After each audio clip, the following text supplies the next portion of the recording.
Hey, welcome back to another video. I hope you're doing well. This is the second in, I think, what will be a three-part series where I'm talking about designing a fan-made League of Legends concept character skin. I'm making a skin for Fiora in the Mythmaker skin line.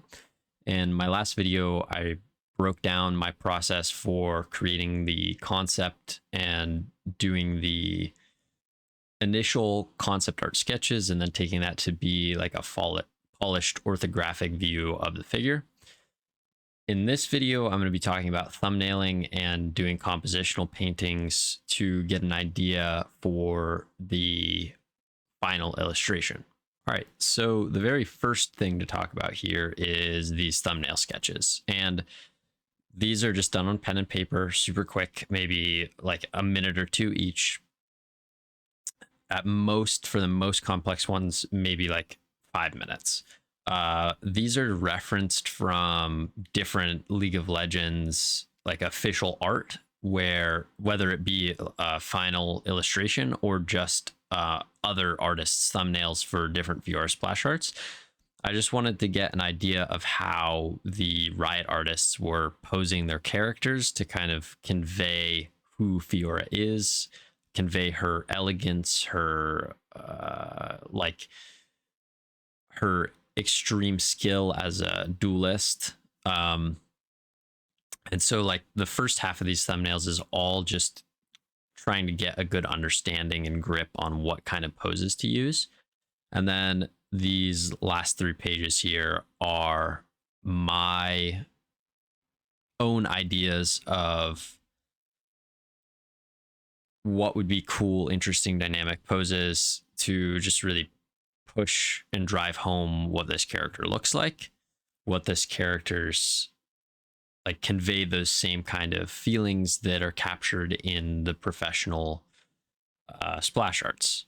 And then these last 2 are just quick compositional, maybe 10 minutes, where I did some, just started with a Copic marker to do like a quick block into shapes, and then went in with a fine pen to like get an idea of how the costume would be interacting in the composition. So once I picked my 4 favorite of those thumbnails, I took those photos into Procreate and just started drawing over them.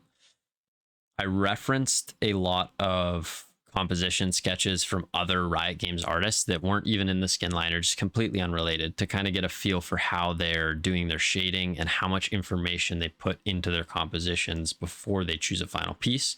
And I wanted to try and like match that level of polished, that level of rendered, to get the same kind of idea that those artists would have had going into their final illustration.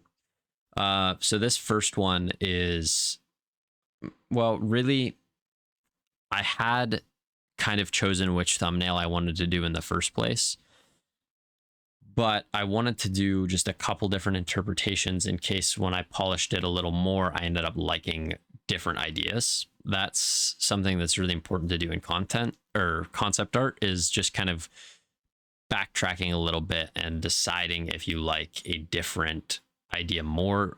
Just don't settle in and be like, I know I'm going to do this one off the bat. So a lot of league compositional sketches don't have much color at all. They just have like a very simple lighting to give you a gist, and like whatever the main highlight color is. In this case, it's like the red paper, like decoupage kind of paper craft stuff flying around the screen, especially in the foreground. So I wanted to put a lot of emphasis on that. So that's what I chose to color for these compositions. That first one that I did was just kind of a very simple, like straight on character pose, giving you like a very good picture of the costume. The other ones I wanted to make more dynamic, have more elements coming into the foreground, and just show like a lot of action, a lot of movement, and like show those really elegant like swordsman poses. And I think that this second illustration the second composition idea really conveyed that. I also hadn't chose exactly which skin design I wanted to go with when I was doing these compositions. So each of the compositions has a little bit of a different variation on the skin. I ended up actually, the videos that I'm making are a little bit out of, they're like not exactly chronological to how I did things. I did a lot of the initial skin concept, and then I did the compositions, and then I went back and did like a polished skin concept sheet. And I just was too excited to get into the compositions to like spend a bunch of time making a really neat rendered character sheet, which is why I did it this way. But that's the reason that each of the characters in these scenes have a slightly different costume. So the way that I'm doing this is just first, since the thumbnail's so loose, I just wanted to do a better more anatomically correct sketch. So that was my first layer, and then I drew the full costume in on the second layer, and then behind that, rather than drawing in the background, I would just block it in using color shapes and values because it's quicker to do it that way. And then once I have like a solid picture of, like, once I have a solid idea of what I want it to look like, then I just threw in a multiply layer to give a gist of the lighting. Like, where is the light coming from? How dynamic is it? How extreme is the shadows? Are there a lot of cast shadows, or is it more of like a neutral soft lighting? And these exploratory compositions really give you an opportunity to decide all of those things. I have a little palette that I use that's like different values that are slightly bluish because I don't like to work in perfect grayscale. It's just kind of feels a little dull.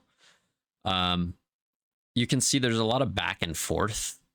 You throw in a lot of ideas and just see what they look like, and then take them back out or leave them in and add more. You know, there's a lot of back and forth. And I really like the idea of throwing in just like a Gaussian blur, just something to show that those foreground elements are really in the forefront, and adding like extra depth of shadow to them.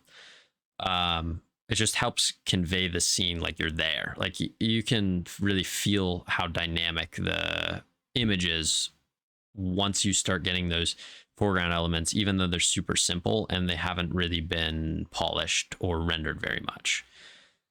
I have a couple books that I absolutely love to reference when I'm doing like anatomical sketches, because sometimes you'll know anatomy, you'll spend forever practicing anatomy and like have a good grip on it, and you'll nail like every part of the body, and then one thing just completely screws you over. For this thumbnail or this composition, it was that leg. I just could not get it to look right. I'm gonna grab the book so I can show it to you. Okay, so this is the book. It's called Morpho, and it's by Michel Lauricella, and there's like a bunch of different Morpho books, and they're for like each different part of the body.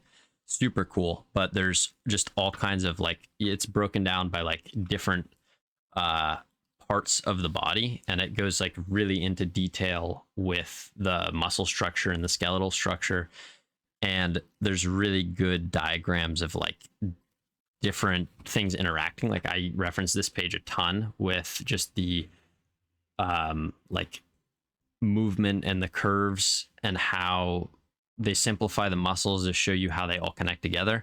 I use this book a ton when I'm trying to get more accurate anatomy when I'm doing more polished work. So I would highly recommend this. It's like $12. I don't know. I can't remember. I said that already, but it's on Amazon. I'll leave a link to it in the description. This very last one is the one that I was like super sure that I wanted to go with for the final illustration, which is why I did it at the end, because I wanted to not get set into being like, oh, this is the one I'm gonna do. I incorporated the Laurent crest in the background. I thought that was a cool idea, just to have like an ode to who the character is, what her background is, even though it's in a different skin line. Tying in those elements from the base character is, I think, a really great way to like really keep everything cohesive. So yeah, that's about all I have to say about this little workflow and kind of my process for doing these compositional sketches. I hope to see you in the third video in the series, where I talk about doing the final illustration and like really the complexities of doing high level rendering and how I reference that, and just kind of what the workflow and layer management looks like. So yeah, that video should be up the week from now. Thank you so much for watching, and I love you all. Please take care.